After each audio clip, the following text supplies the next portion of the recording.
For most of the 20th century, the story of civilization had a clear beginning. Somewhere around 10,000 years ago, humans in the Fertile Crescent of the Middle East figured out how to grow crops and domesticate animals. This discovery, the Neolithic Revolution, changed everything.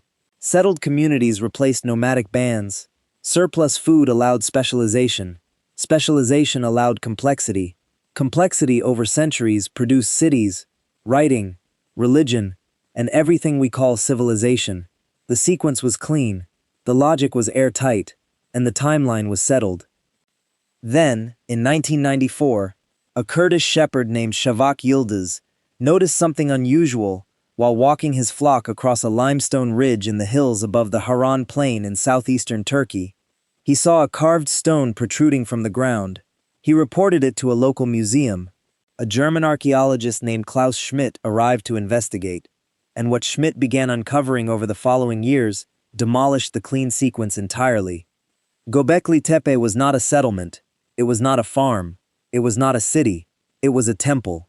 A complex of massive circular enclosures, each ringed with T-shaped limestone pillars up to 6 meters tall and weighing up to 20 tons, carved with extraordinary bas-relief images of animals, birds, scorpions, and abstract symbols, and it had been built, the dating confirmed, around 11,600 years ago, before the invention of pottery, before domesticated grain, before any of the conditions that the standard model said were necessary for organized construction of this scale to be possible. The history books said civilization produced religion. Göbekli Tepe suggested that religion, or something that functioned like it, may have produced civilization. Klaus Schmidt spent the rest of his career at Göbekli Tepe before his death in 2014, and his conclusion, stated carefully but repeatedly, was that the site was built by hunter-gatherers. Not by settled farmers with surplus grain and organized labor, by people who were still, by the standard definitions, pre-civilized, people who hunted gazelle and gathered wild plants and moved with the seasons across the landscape of what is now southeastern Turkey. And yet these people had organized the quarrying, transport, and erection of stone pillars that would challenge a modern construction crew, had carved them with images of breathtaking detail, and had done this not once but repeatedly, building multiple enclosures over centuries before deliberately backfilling and burying the entire complex. The deliberate burial was itself a mystery. Göbekli Tepe was not abandoned. It was intentionally covered, sealed, preserved. Someone had taken enormous care to bury what they had taken enormous effort to build. Why? The answer, like almost everything about the site, was not obvious from the stones alone.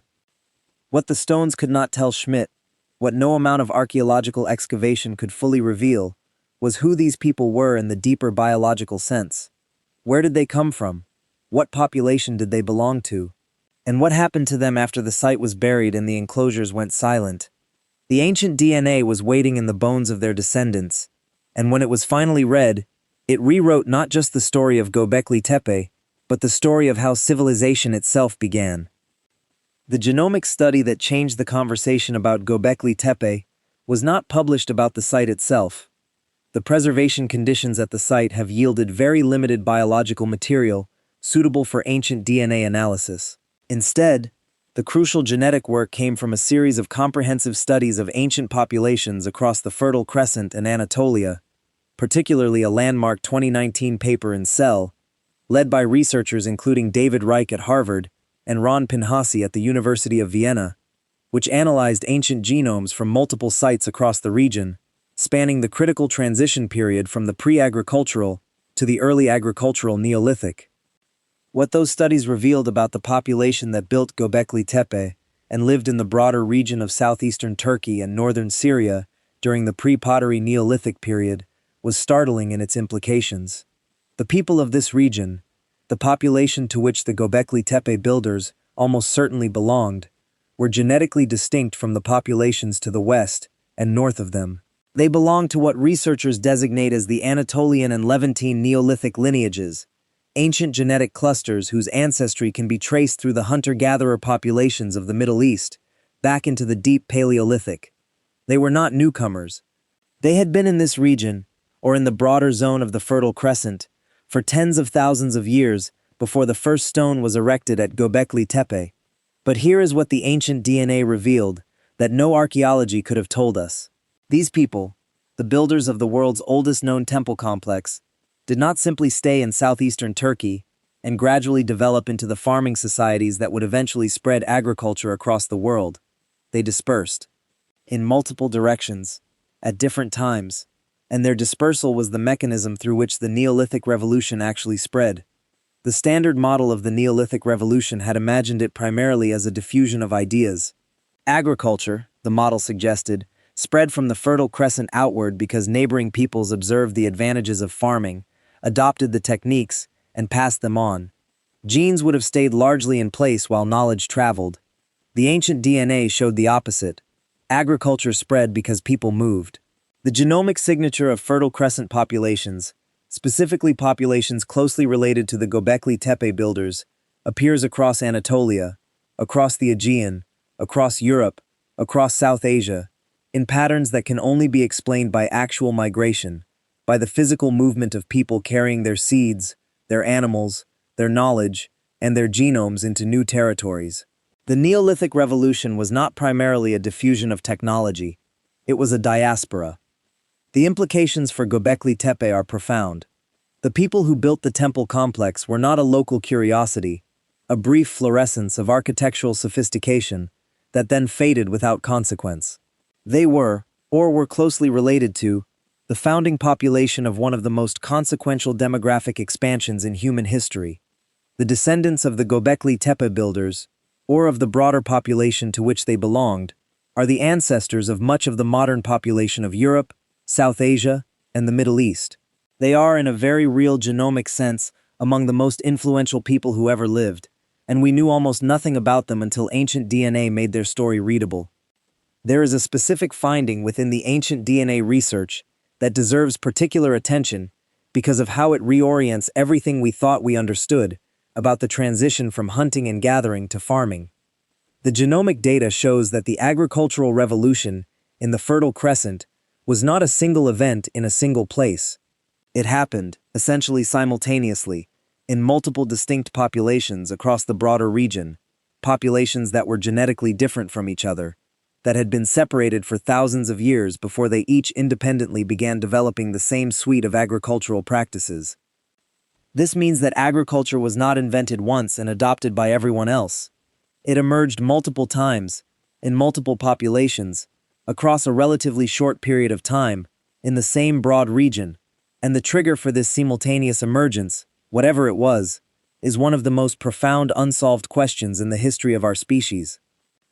Göbekli Tepe sits at the center of this question, because the construction of a massive ceremonial complex, requiring levels of organized labor that we previously assumed only farming societies could sustain, predates the emergence of farming itself by perhaps 1,000 years, which means that the sequence we had assumed, farming creates surplus, surplus creates organization, organization creates monuments, was wrong.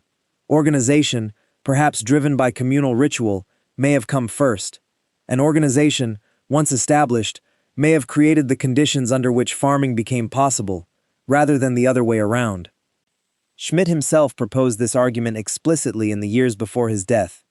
The gathering of communities for seasonal rituals at places like Göbekli Tepe, he suggested, created population concentrations that put pressure on wild food supplies. That pressure created the incentive to begin managing and eventually cultivating the plants and animals that ritual gatherers were already using. The temple built the farmer, not the other way around. The ancient DNA cannot confirm this specific causal argument, but it can confirm that the population of the broader Göbekli Tepe region was the founding population of the agricultural expansion, that the people who gathered at this extraordinary site were the biological ancestors of the civilization that would follow them, and that whatever was happening on that limestone ridge in the hills above the Harran Plain 12,000 years ago was not peripheral to the human story. It was, in some sense we are still trying to fully understand, its origin. There is a question that the archaeology raises, and the genetics deepens, and it concerns the deliberate burial. Göbekli Tepe was sealed. Every enclosure was filled, carefully, intentionally, with soil and stone debris. The builders did not simply abandon what they had built. They preserved it, hid it, sent it forward in time, in a form that would survive. Why? We do not know. We may never know. The people who buried Göbekli Tepe left no written record, no explanatory text, no interpretive key. They left the stones themselves, carved with animals whose significance we can only guess at, arranged in patterns whose meaning we cannot read. And they left, in the soil, the biological remnants from which their genomic story has been partially recovered. That recovery is itself a kind of archaeology, reading what could not be written, finding in the molecules of ancient bones the population history that the carvers of Göbekli Tepe had no way of knowing they were creating. They did not know they were the ancestors of European farmers. They did not know their genes would travel to South Asia and the British Isles and the Nile Delta. They did not know that 12,000 years later, a technology that they could not have imagined would find in their biological remains the evidence that placed them at the origin of the story. They knew only that the stones had to be carved, that the enclosures had to be built, that the rituals had to be performed, and that when it was time, the whole thing had to be buried, sealed, sent forward. In some meaningful sense, it worked. The message arrived. Not the message they intended, whatever that was, but a message that turns out to be just as important. That civilization did not begin with farming. That organization came before agriculture. That the people who built the first monuments on Earth were not primitive beginners stumbling toward complexity. They were already capable of something we struggle to fully explain, something that required planning across generations, the coordination of hundreds of people with no apparent economic incentive to cooperate, and an understanding of stone and symbol and meaning that produced images still striking 12,000 years later. The Göbekli Tepe builders were never what we thought they were, because we never thought about them at all. They existed before the category of civilization that we use to think about the past, built before the conditions that were supposed to make their building possible, and then buried themselves so completely that they almost succeeded in removing themselves from history entirely. The DNA found them anyway, and what it found, at the origin of everything we call civilization, were not primitive humans groping toward complexity. They were people who had already grasped something essential about what it means to gather, to build, to remember, and to send the work forward into a future they could not see. That is not the beginning of civilization. That is civilization itself, already present at the start, waiting for the rest of history to catch up.